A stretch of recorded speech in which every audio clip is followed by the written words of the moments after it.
Hi, and welcome everybody to another edition of the Winner's Circle Sports Betting Podcast, right here on the Winner's Circle Sports Betting channel, powered by GamblersWorld.com.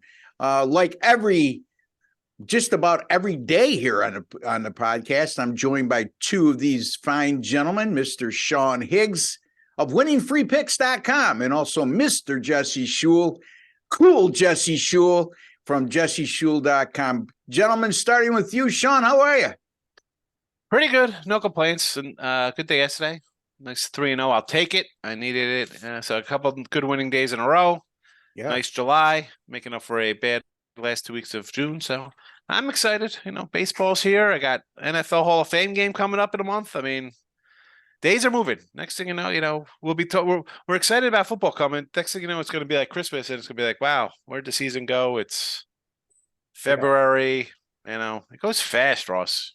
Yes, it does. Yes, it does. And like I told you guys before, not to be redundant, I can't wait for football season, but I don't dare say that around these parts because people chop your head off. Like, you want to rush summer along? Because as you well know from living up in the Northeast, and Jesse, with you being in Canada, well, it's not that bad where you were in Canada, was it, Jesse? Anyway, the weather, you get to enjoy the weather a couple months out of the year. Sean now takes it for granted because he lives in the great state of Texas.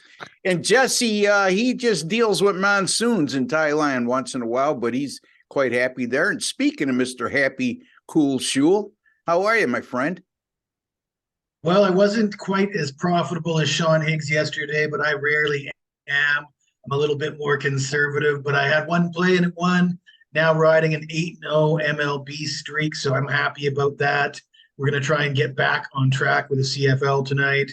Thailand, the weather is great. The food's great.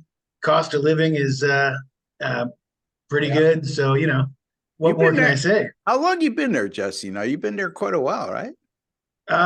Over 20 years. So, my first trip to Thailand was before 9/11. So do the math. So 23 years. I guess you've become quite at home in Thailand. So anyway, let's move on. My daughter's calling me as we speak, and I forgot to turn my phone off. I'm sorry about that, folks, but it is her birthday, and she didn't pick up my phone call this morning. And you know what, Sean? Wait till they get in their 30s. Like, your kids are still in their teens. They know it all. If you think they knew it all at 13, 14, 15, 17 years old, wait till they're in their 30s. They know it all. They always know it. Yeah. Now she's got, she just had my granddaughter. I welcomed in my granddaughter for first time as a grandparent, man, back in January. So, now she really knows it all because now she's a parent. Anyway. All right, let's get on to more serious stuff here. And we're going to be talking some Major League Baseball today. And Jesse will be looking at the Orioles and the Yankees. Sean will be looking at the Rangers and the Red Sox. And I will be looking at the Seattle Mariners and the Houston Astros. All three good matchups between, I don't know if you want to call Seattle a quality team because they've been very disappointing. But anyway, let's get right to it today. Let's quit. We already shot the baloney about things non-sports related, so let's go right into it, Sean. The Rangers with Nathan Eovaldi on the mound, and you got to consider him a top candidate to win the AL Cy Young Award at this point. And the Red Sox are going to counter with Cutter Crawford. The game is at Fenway Park, and take it away, my friend. Yeah, this is a little tougher matchup than it looks at, right? Because you look at all these numbers, you're like, wow, as I mentioned, Cy Young type of guy, right? McClanahan's a little banged up. You got Cole and then Ohtani, who knows? Great season all around. I'm not going to run down his numbers. You see them, just the basic tops of these things. And Cutter Crawford was a bullpen guy. He started out first game of the season. He got shelled, bullpen, back out here for a few starts. And again, the 140, I don't hate the Rangers at this price for a full game, but I'll go pull Jesse here. I'm going to go first five with them. It's minus 110. The thing with Eovaldi concerns me, he's never, like, every year he's kind of hurt, right? He has like a good season, he's solid, but he's injury prone. That's just the way he is. And what I've seen his last 2 starts, he has 13 walks his last 5 starts. He had 14 in the 11 games before that. So maybe he's getting a little tired. And let's be honest, no, all the aces, no matter who you want to throw out there, there's always that 3-game kind of hiccup kind of thing where, oh, he's bad. He gave up 5 runs here. He gave up 3. What's going on? They hit a little wall. They get back on it. I think that's what we're seeing out of Evaldi with his walks right now. But I'll go first 5 here. I think the offense is good enough. I think Texas is a pretty darn good team all around. Do they have to add a little something at the trade deadline? Sure, like most teams in contention, you want to. But this Boston team, I thought was going to be bad this year. Looks bad this year. The bullpen's bad. We got the edge at starting pitching. First 5 for me, -110 with the Rangers here and Evaldi. All right. So Sean likes Texas -110 in the first 5. I can't disagree with him whatsoever. I mean, the bottom line is Cutter Crawford is 3 starts at Fenway Park this year with a massive ERA. I had it in front of me here somewhere. Maybe Sean can enlighten us on that, or Jesse. Yeah, it's like a 540 at home. It's terrible. It's even higher than that I had. Yeah. But anyway, it's not good. How's that? So Jesse, what's your take on that game? Well, Sean mentioned that he's going to pull a Jesse, and I think he was accurate in that description, because that's probably what I would do with this game as well. Take it for the first 5 and eliminate the bullpens. Yeah.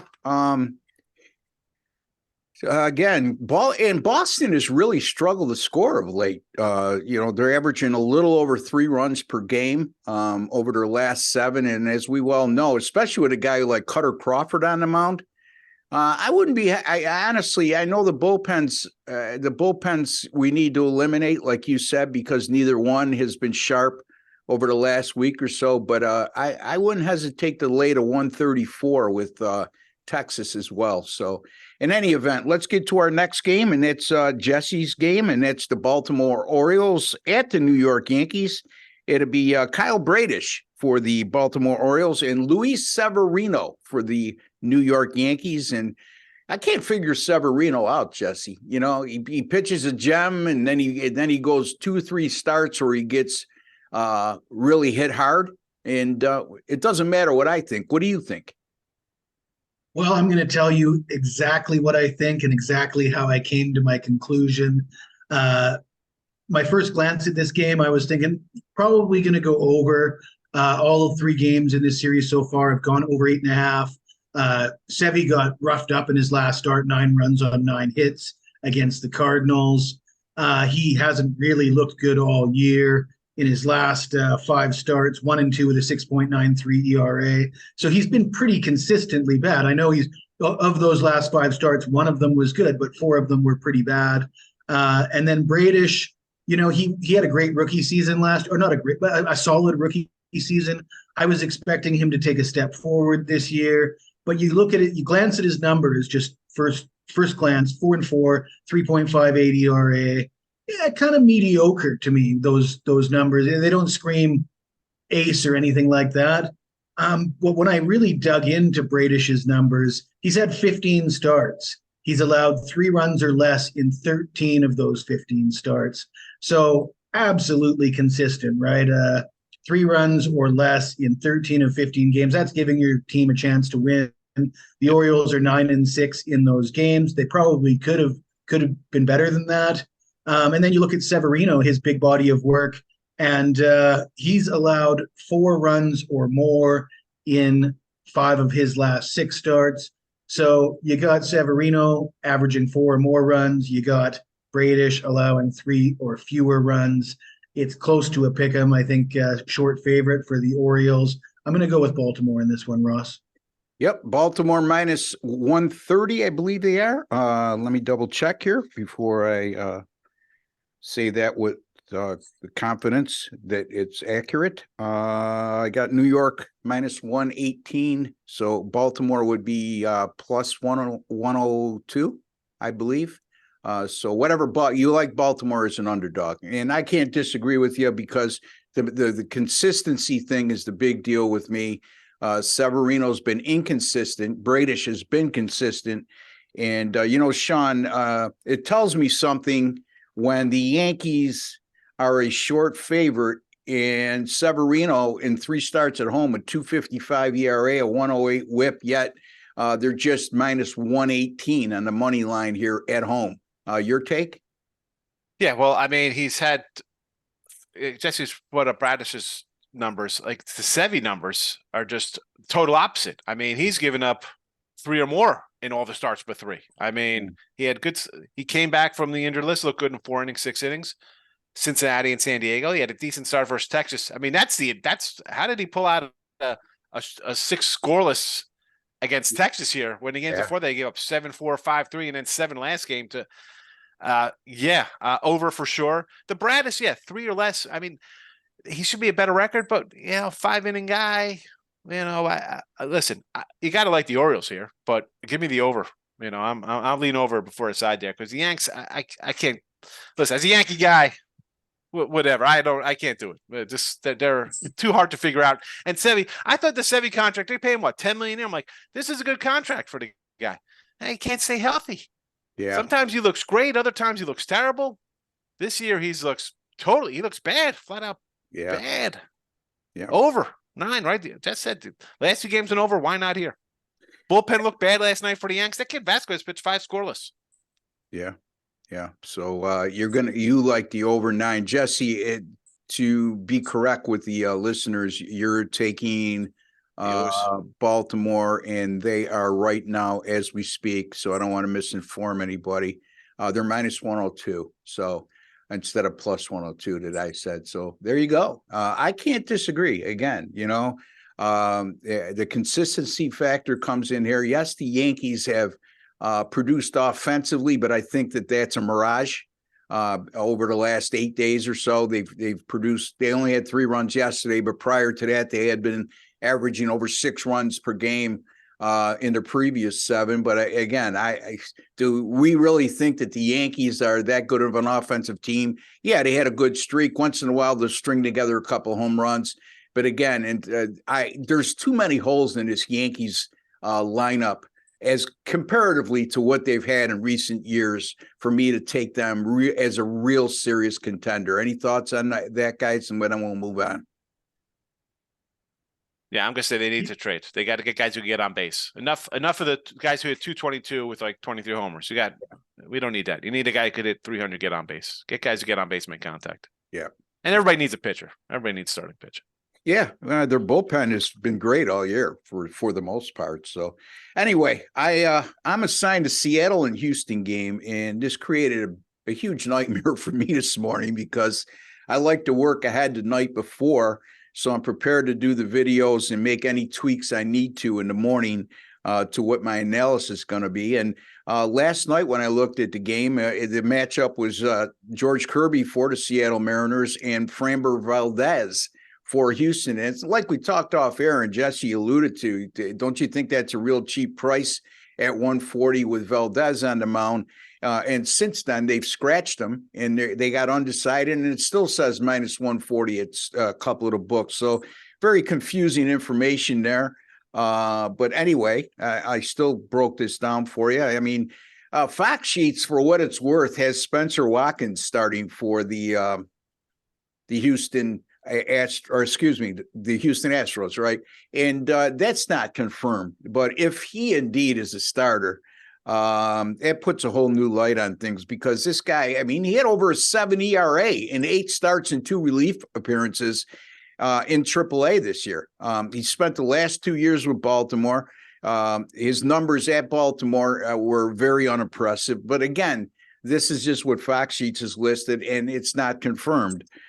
Houston 7-1 in their last 8 and averaging 7.3 runs per game and 10.9 hits per game. So the Astros, one thing we know, have been red hot offensively. Their bullpen over the last week, a 2.19 ERA, a 0.77 WHIP. George Kirby for Seattle, very underrated pitcher. His last 4 starts, all of the quality variety of 6 innings or more and 3 earned runs or less. And during that time, a 2.39 ERA and an 0.84 WHIP. However, the Seattle bullpen, 7.08 ERA, 1.57 WHIP over the last 7. Not good at all. And here's the thing.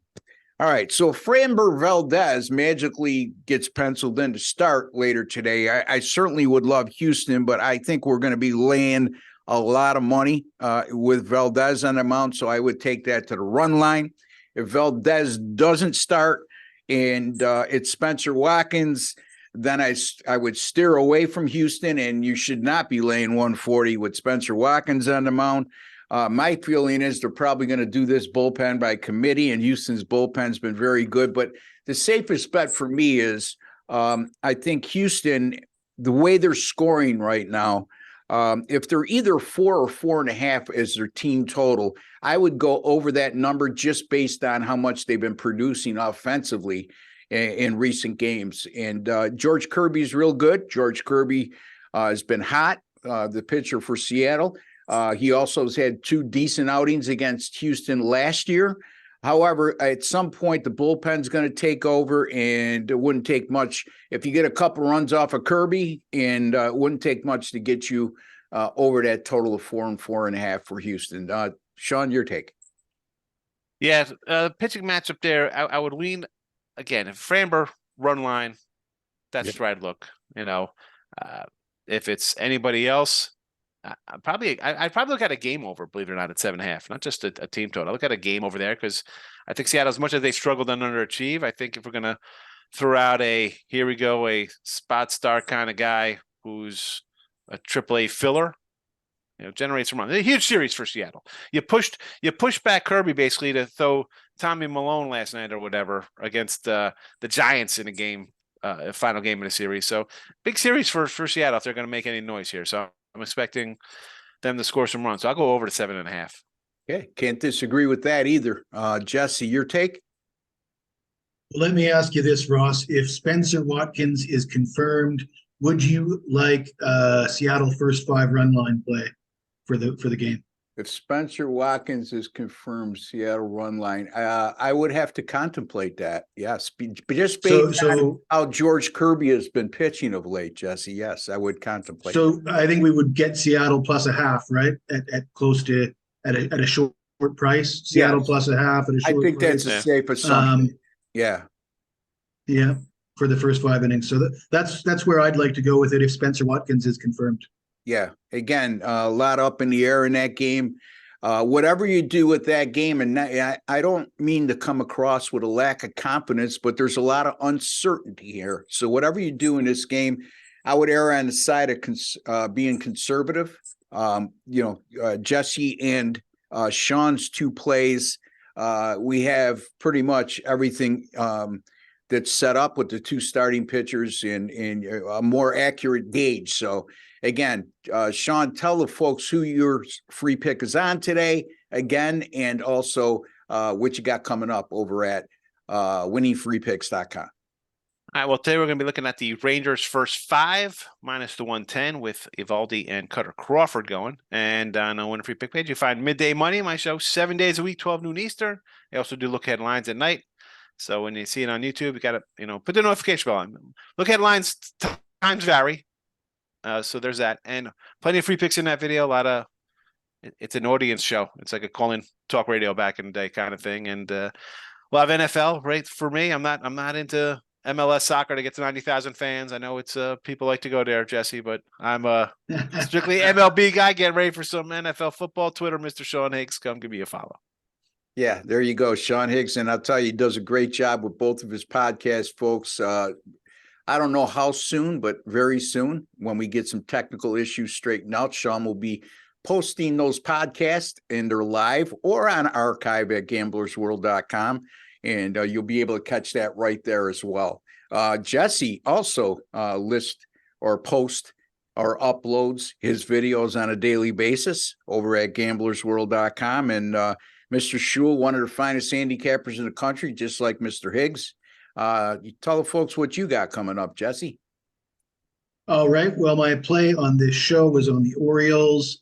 And today I'm testing my 8-0 MLB run with a play in the major leagues. And I also have a CFL play.